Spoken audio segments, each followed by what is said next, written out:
একটা পলাতক দল দেশ ছেড়ে চলে গেছে বা তাদের নেতৃত্ব চলে গেছে, তবে এখনও তারা দেশকে অস্থিতিশীল করার সর্বাত্মক চেষ্টা করছে বলে মন্তব্য করেছেন অন্তর্বর্তী সরকারের প্রধান উপদেষ্টা অধ্যাপক ডক্টর মোহাম্মদ ইউনূস। বিবিসি বাংলাকে দেয়া এক সাক্ষাৎকারে ডক্টর ইউনূস এ মন্তব্য করেন। আজ সাক্ষাৎকারটি প্রকাশ করেছে এই সংবাদ মাধ্যম।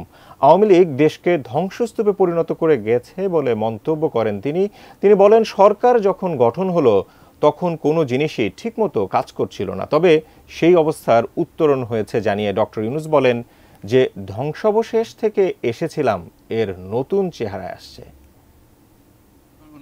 তখন আপনি একটা বিষয় বলেছিলেন যে এই যে আপনার উপরে যে মামলা, একটা পলাতক দল দেশ ছেড়ে চলে গেছে, তাদের নেতৃত্ব চলে গেছে, তারা সর্বাত্মক চেষ্টা করছে এটাকে আনসেটল করার জন্য।